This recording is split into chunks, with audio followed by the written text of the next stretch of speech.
Happy Wednesday, everyone. Welcome to another fabulous edition of the Greater Lawrence Chamber of Commerce Chamber Chat, now sponsored by Bose, McKinney, and Evans. Thank you very much, Bose, McKinney, and Evans, for coming on as our sponsor for this year. They'll be here all year long. And with that, I would like to introduce Alan Becker. He's a Greater Lawrence Chamber of Commerce board member, and he is also here to introduce this week's speaker. So without further ado, take it away, Alan. Thanks, Brad. We are pleased to sponsor these chamber chats. I think it's an innovative way to reach the business community, and with some really interesting perspectives and interesting stories. In addition to all the work that Bose, McKinney, and Evans does for businesses in Indiana, we also are very active representing cities and towns throughout Indiana, including Noblesville. And so I'm pleased to introduce John Davis as our guest on Chamber Chat today. He's had a fascinating life. He's lived in Noblesville, I guess, for over 30 years and has served for a couple of years on the Noblesville Township Board, but he's also served as a senior pastor of a church. He started a local television station. He has children and a grandchild, and he has even more colorful distinctions that he will, I'm sure, tell you about. So without further ado, please welcome John Davis. Thank you, Alan. I appreciate that. It's nice to be here. I was quite active in the chamber when I had the TV station here in Hamilton County years ago. So I appreciate what you guys are doing, and thank you for having me. You're welcome. So John, and I'll let everybody else know, you are also my uncle. So that's right. So you're my step-nephew. There's a family connection here. Yeah. So first I want to talk, before we get into your elected official stuff, talk a little bit about just who you are, how you became the man you are today, how you got into the ministry, and then how you decided to run for public office. Well, that's hard to know where to start. I guess everything that I did, this is the culmination of everything I did, what I am today. But I would say the things that I have enjoyed the most and that probably had the most effect on my life was being in the professional wrestling business for 17 years. And because I actually picked up some skills there that helped me in business, that helped me with the TV station, and believe it or not, helped me in ministry in terms of spontaneous speaking. So I started in professional wrestling when I was 21 years old and worked for Dick the Bruiser and Wilbur Snyder, who owned the wrestling franchise here, and then worked for what we used to call independent or outlaw promotions for several years after that. And it was kind of taking that knowledge of television that I got from the wrestling promotion, and then I used that to start the local TV station in Noblesville. I'd actually had some experience in local radio in Greenfield where I grew up. And so I kind of said, I think we're at a point now we could actually do with television what radio used to do, be a local, very local television station. We did that for 10 years and had a lot of good results. And in the course of doing that, I was filming churches. And just to make a long story short, some of the things the preachers were talking about started to register, and I decided I would get ministry. So after 10 years, I sold the TV station to finance my 4 years at Christian Theological Seminary, and then was hired as senior pastor in Markleville, Indiana for 3 years, and went to Greenfield for 5 years, where I'm from. And by the way, when they say you can't go home, they're right. That was a big mistake, but I learned a lot there. And then finished up my last 8 years here in Noblesville. When I retired, I decided to run for the Noblesville Township Board because I had worked a lot with the trustee's office as a minister. And of course, so much of what we do is helping the less fortunate. And so I just felt like that would be a real grassroots way to serve the public and continue my ministry. And so I do that. I have 2 Heroin Anonymous meetings that I lead every week and have been very active in advocating for the needs of heroin addicts. So that's where I am today, I guess. Nice. All right. So I was going to hold off on the wrestling until a little bit later, but you brought it up. So let's get into it. Right. How did you become a professional wrestler? Well, like a lot of kids, growing up in the 50s and 60s, I watched wrestling on TV all the time. And Dick the Bruiser was my hero, like he was so many people. And I was just hooked on it and decided someday I was going to be a professional wrestler. Well, when I was 20 years old, between my sophomore and junior year in college, I realized, being a professional wrestler was always my dream. I've done nothing to accomplish it. So I began to put together a plan on how to accomplish it. In those days, there weren't any schools like there are now that could teach you. I mean, wrestling academies, so to speak, that some of the promotions have started. We didn't have things like that. There's a wrestling school? Oh, there's the WWE has, and I mean, there's no books involved in it, but I mean, they have a training academy is probably a better way to put it. And so anyway, but back then there wasn't. So I decided I'd made a little money selling radio advertising. I got Dick the Bruiser's number because he was actually the promoter, and said, hey, I'd like to sponsor a match in Greenfield, because I figured if I did that, and I was the guy putting up the money, I would get to meet some of the wrestlers. And somewhere along the line, I talked one of them into training me. And it just so happens, the guy that brought the ring to set it up the night of the match was an injured wrestler. And we got to talking, and he was looking for extra income. And I said, well, I'll pay you to train me. So he did. And after about 8 or 9 months, he moved. He was actually from Kentucky. He moved back there and started a wrestling promotion. And of course, he needed talent. And so he brought myself and another guy named Max Blue down there. And that's how we got started. So when you started wrestling, what was your wrestling name? How did you decide on it? And did anybody change it? Well, my wrestling name that I had for 16 of the 17 years was Handsome Johnny Starr. And of course, when it became just Johnny Starr, I knew it was time to retire. That was kind of I couldn't get the announcers to buy the handsome part anymore. So, but I started out, believe it or not, and this is embarrassing, but I started out as Jocko Chino, the Chicago Street Fighter. And I did that for about 4 matches.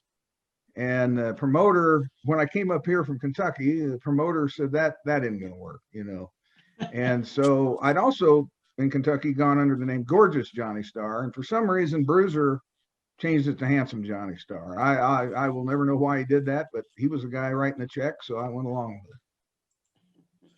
So you wrestled with Dick the Bruiser and his troupe. And I read this in some article that you were interviewed for 10 years or so ago. But I love the story on how you decided to kind of get out of wrestling. And it was a time, I think you were down in Arkansas. Yeah. Well, I mean, I had a lot of times when I thought about getting out of wrestling. I think, I had a degree from IU, and I had other options. A lot of those guys don't, but I did. But at any rate, I'd signed on with the promotion out of Memphis. That Jerry Lawler was the big star down there. And anyway, I went down to wrestle on television one Saturday. Then we went out to Jonesboro, Arkansas that night, where I was Jerry Lawler's partner. And we were wrestling a couple guys that later went on to be pretty good stars with the WWE.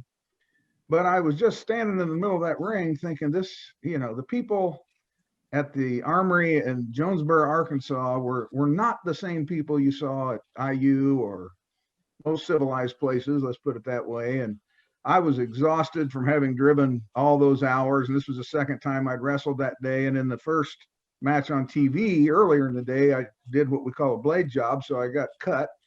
And I just thought, this is ridiculous for the money I'm making. I'm not going to do it anymore. So I drove home the next day, and they were going to make me the Southern United States heavyweight champion at the Memphis Coliseum that Monday.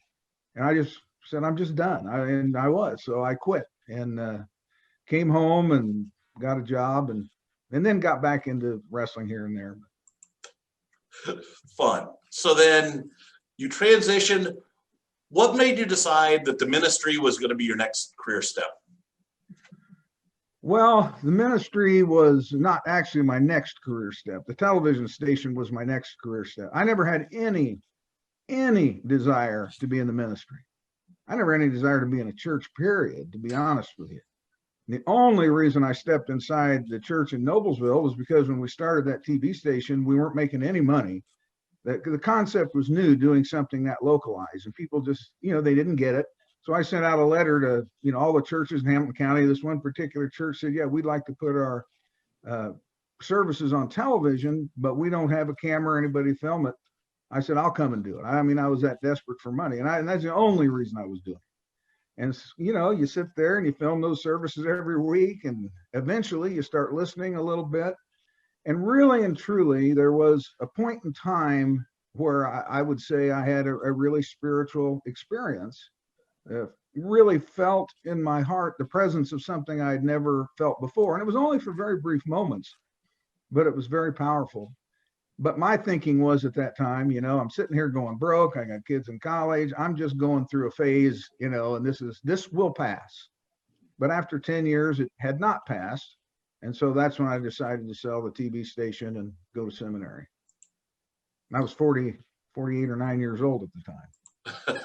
Well, I'm just only a couple of years older than that. I still haven't decided what I'm going to do when I grow up. So yeah, I feel you. Yeah. So from there, you went from the ministry, and you mentioned that you did a lot of work with the township trustee. Yes. Now, you are the son of the Hancock County Democratic Party chair from back in the 40s and 50s, I believe. Yes. How does the son of a big-time Democrat become an elected Republican in Noblesville? Well, I guess the better question is, how's somebody become elected in Noblesville? And first of all, you got to run in the Republican primary. You don't have a choice, really. But I'm not, I'm a moderate politically, I guess, but I didn't perceive that this particular job was dependent too much on your political ideology. I mean, Republicans and Democrats both want to help people that are suffering. And this was an opportunity to do it. And I know it is a political job because you have to be elected, but it doesn't seem that way to me. It really seems more like ministry. And I will say this, we've got a great group of all Republicans at the trustee's office, but they really are very conscientious. And so that's how I did it. I don't have any problems with that, but I couldn't serve if I ran as a Democrat because nobody'd vote for you here. That's true. So for those people who don't know that there's such thing as a township board, tell everybody what it is you do. Well, we appropriate funds for the township trustee, basically. So in the Noblesville Township trustee's office, there is a trustee, which is, you might say, the executive branch. He's the guy that proposes the budget, who administers the budget and makes sure everything is funded. And then there's a 3-member board of which I am a member, and that's elected. The trustee's also elected. Our job is the legislative function. So we look at the proposed budget each year. We give our input, then we vote on the budget, at which point the budget is sent to the Department of, it's the DLGF. I think it's the Department of Legal Government Funding. Isn't that correct? I think local government finance. Local government. That's it. Yeah. DLGF, and then they look at it and say, okay, this is either all right or it's not, and they give their approval, tell you what you can set as a tax rate, and that's we do. The people with the most work in this operation are the trustees and the other 4 people in the office that are meeting the people every day who have needs and trying to be good stewards of the money that we've appropriated. But our job, again, is to make sure that the trustee has enough money and that we can collect enough money to do the jobs that he's been given. And of course, the 2 major jobs are township assistance or poor relief and providing for fire protection for people in the unincorporated areas of Noblesville Township. So obviously Noblesville's kind of an affluent community, more affluent than most in the state of Indiana. What are the needs of the people there? So, when they come into the office, what is it that they're looking for as far as assistance? Well, 2/3 of the people I would estimate, and I think Trustee Kenley has verified this, are coming in, they've been affected by the drug epidemic. Maybe they have a spouse who's addicted, they've been abandoned, They're a single parent trying to raise children.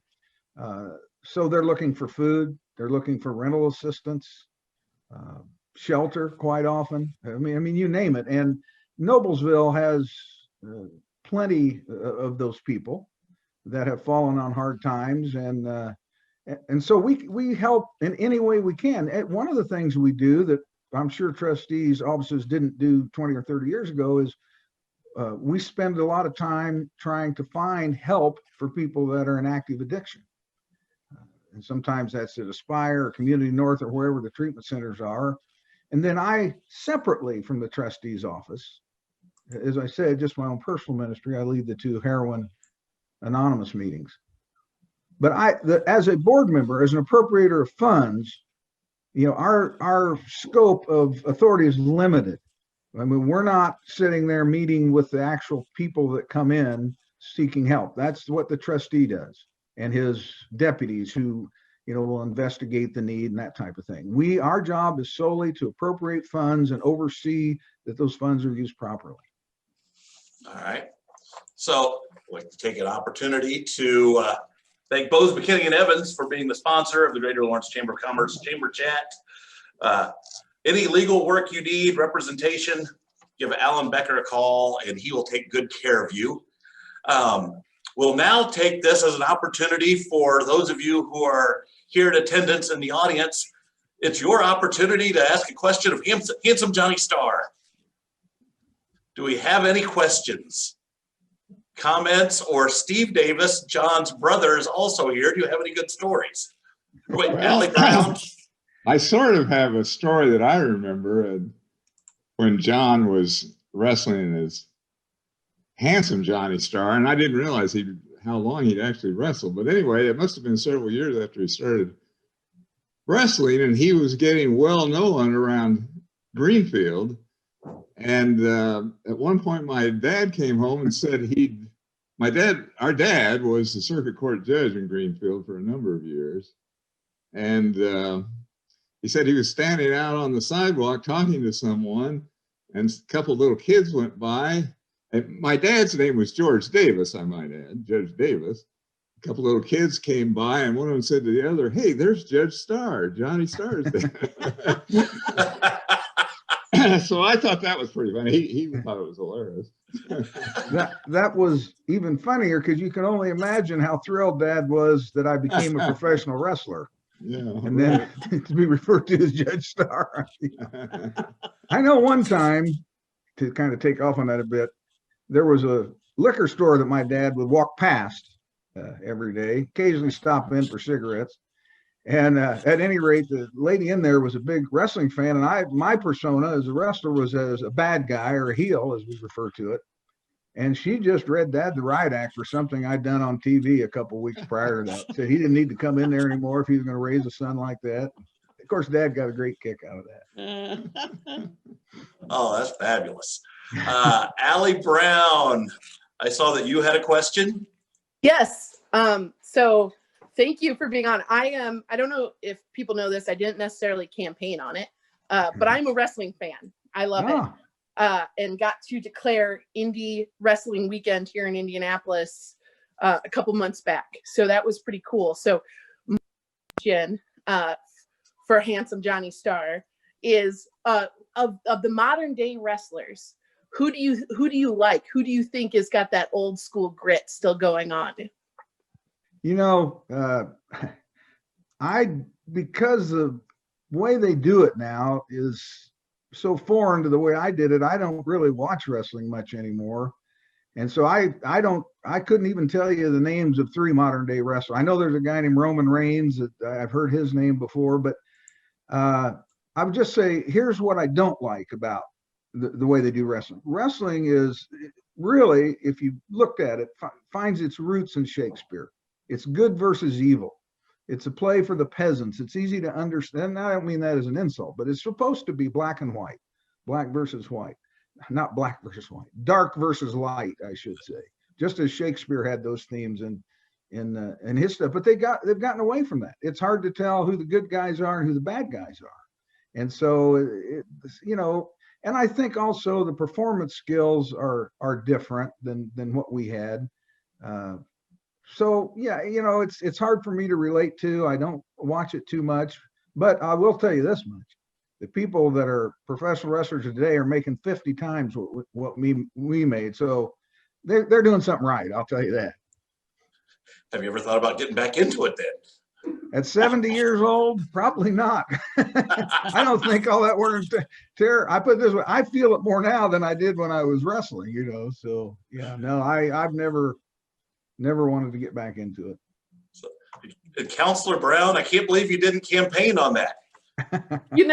Maybe next time. Maybe that'll be, I can be the masked counselor. There you go. Full luchador outfit. Who knows? Well, I could still manage. That's what was my gimmick. I was the manager, and so I'd be glad to manage it. I mean, I'm big enough. I could definitely be a professional wrestler. So just not strong or fit enough, but. Oh, that's funny. Other questions from the audience? Tiffany, you have a question? I do. I too am a big wrestling fan. Yeah. And but from the 80s, like Magnum TA and Dusty Rhodes. Oh, WCW. Yeah. I'm from North Carolina. Okay. And so my question is, what was your signature move? Well, it was I guess you called it a flying elbow drop. So I'd throw somebody into the ropes and then I'd fly him to them with my elbow into their throat. And, hopefully that would, let's be honest, they were supposed to go down and be beaten at that point if that's what the promoter told us to do. But that was my signature move. But a lot of my wrestling career, you remember Bobby Heenan, I'm sure, from the he was a manager. I'm trying to think who was a big manager in your area, maybe Gary Hart or.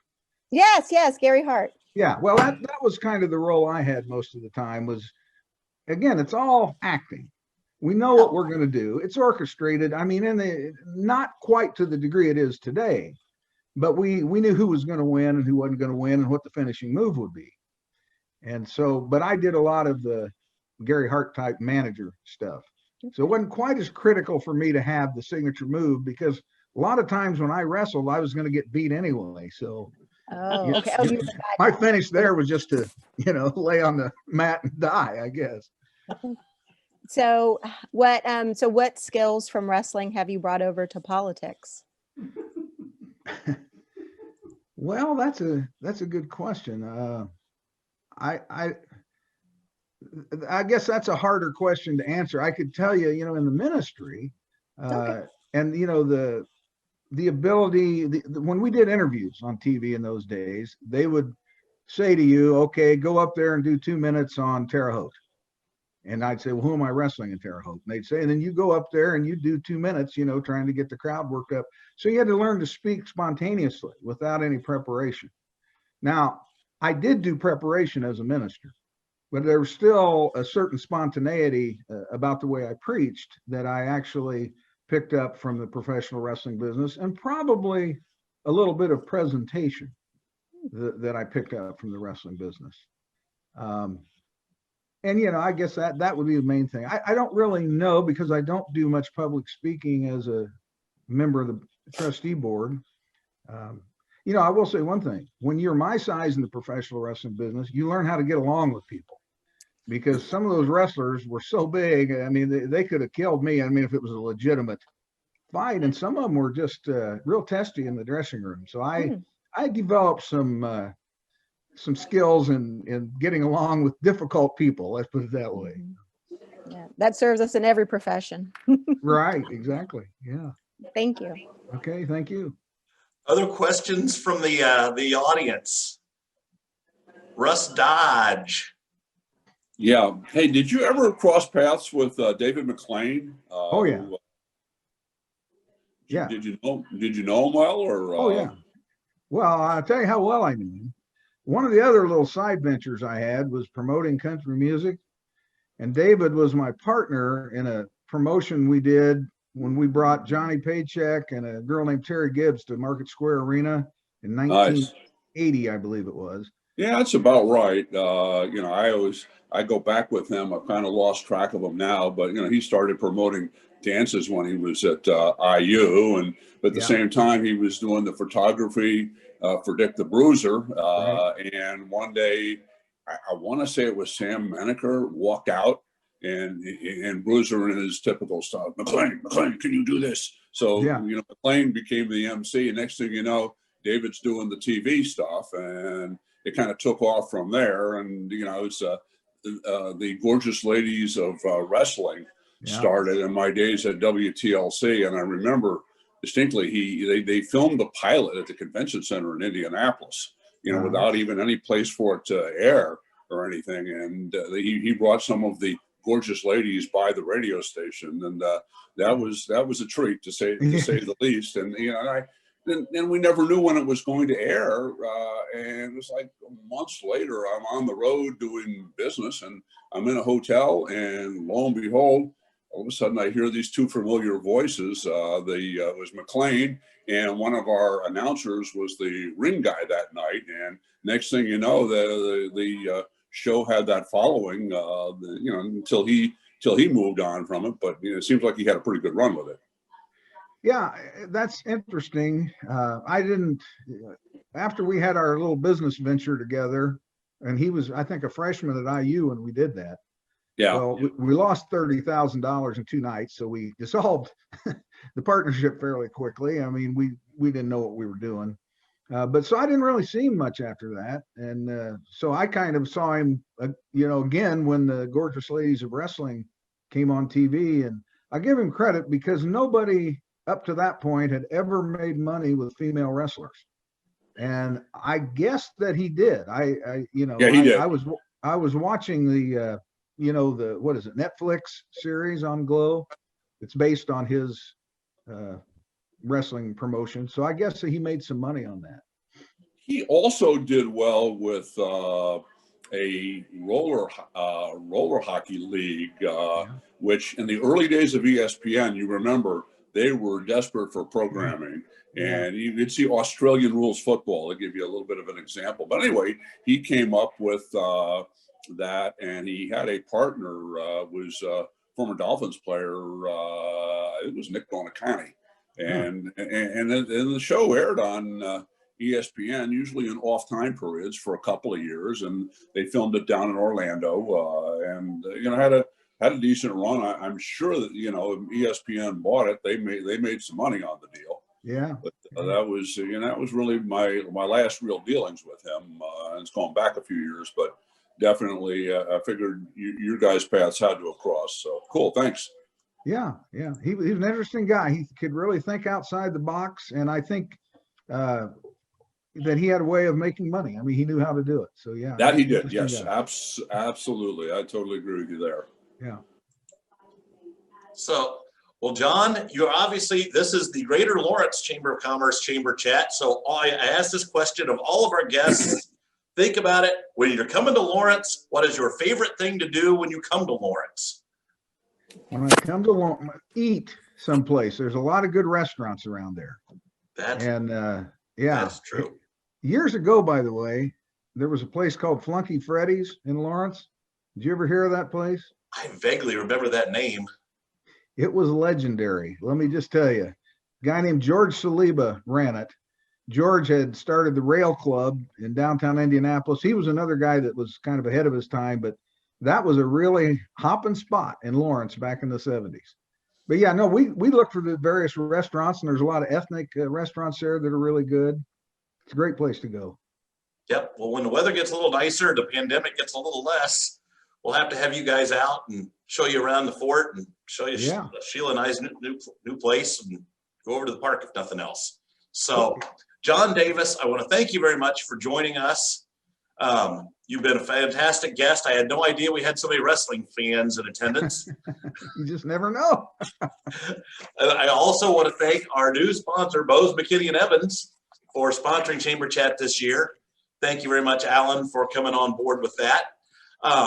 We're going to be doing these every other week throughout the year, so I do not have a guest for 2 weeks from now, but just know that they will be a good guest, probably not quite as entertaining as handsome Johnny Starr, but they will be good nonetheless. So thank you all for joining us. Have a great week, and be looking for the Facebook announcement on our next program in 2 weeks.